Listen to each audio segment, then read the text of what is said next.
Hey everybody, welcome back to the channel. I had a very interesting, awkward ride that went south right from the get-go, and I never saw it coming. And it really took a really awkward twist about halfway through.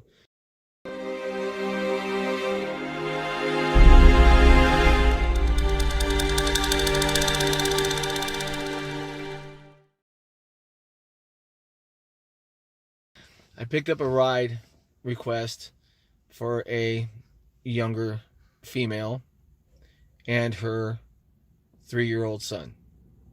And everything seemed fine. Dustin is driving, made a video, and he made a comment in that video that was really, he hit the nail right on the head with it. You know, your passengers don't give a flying rat's ass about you or your car or anything like that. They just want to get from point A to point B, and in some cases they're going to find ways to get their money back, and they're going to file a complaint, or they're going to, give you a crap rating, whatever it is, just because. And unfortunately, doing these gigs, that's the downfall, or one of the downfalls that we have to put up with out of the hundreds that we have to put up with. But this ride really threw me by the time everything was said and done, because I never saw it coming. I was literally blindsided by it. So again, I get a ride ping. It's for a female. It's 1 o'clock in the morning ish, and the ride was a total of about 3 miles. So I arrive at the pickup location. Passenger comes out. She has a 3-year-old son with her, and of course they have a car seat. Yeah, I know. Easy, guys. I know you're feeling a little dizzy right now. Yeah, they actually had a car seat with them. So I secure the car seat, and we get her 3-year-old in the car. She gets in the car, and we start driving home. And on the way, the passenger asks me if I can stop by the liquor store. Well, it's literally on the same street. All I had to do was pull off to the curb, and the front doors are right there. But I decided, I'm just going to pull into the parking lot and what have you. I probably shouldn't have stopped, but it wasn't busy. It was literally on the route, and it didn't take me out of the way or what have you.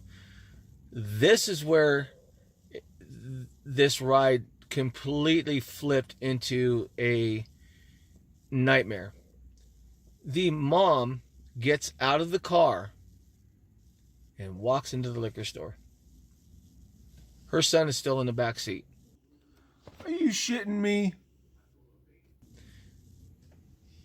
Who in the hell, what kind of parent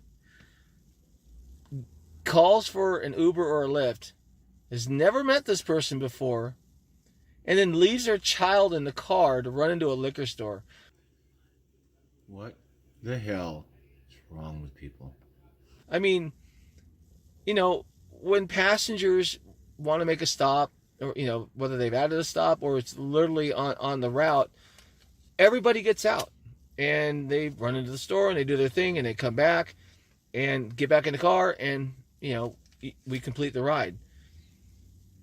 I was floored to watch this woman hand her 3-year-old her cell phone with something type of video playing on it, and get out of the car and walk into a liquor store. Now I've got this 3-year-old in the back seat of my car, and the parent's gone. She literally was in that store for about 5 or 6 minutes. You out of your goddamn mind? Now, should I have called the sheriff's department? Probably. Would they have shown up before the parent got back and we left? Probably not. Should I have canceled the ride at that point? No, because there's a child in my car, and I canceled the ride, and now I've got an unaccompanied minor in my car with no insurance going, nothing, because that ride has been ended. So calling the sheriff's department was at that point not an option, because it would have just taken them too long to get to where I was anyway. And I didn't want to sit there and wait, which maybe I should have. I don't know. I would love to see the comments on I mean, God forbid I have to go through this again, or anybody should go through this, but I would love to see your comments.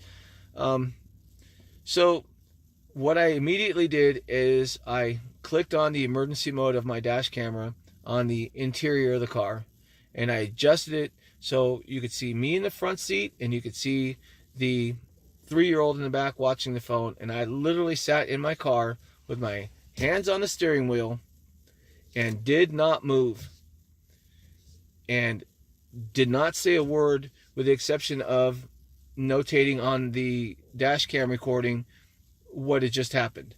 That was it. Aside from that, I just sat with my hands on the steering wheel in case Mom decided she wanted to make some odd complaint. There's video, and we all know that trying to send in video is a crock and probably wouldn't help anyway, but that was the only thing at that time that I thought I could do. Again, like I said, calling the sheriff's department wasn't an option because they would have taken too long to get there anyway, and we would have been long gone. So Mom gets back in the car, we continue the ride, and I drop her off. And actually it was at a hotel, but her man was there, and he opened the door and he grabbed his, I believe it was his son, and they got out of the car, and I ended the ride. I then shut my app off, contacted Uber support, and documented everything with them, told them exactly what happened, and they said what they would normally say: well, we will escalate it to the proper team, and we'll notify you by email with the outcome, or if we need any more information. What the? Of course, anytime anything gets escalated and they say they're going to email you, 99% of the time, you don't get an email. And if you do get an email, it's a bot response that says, we have contacted the passenger and let them know that that type of behavior is against community guidelines and against the terms of service, and continued violations can or may get you deactivated. I was so pissed off when I made that phone call. I was telling Uber they need to deactivate her right now.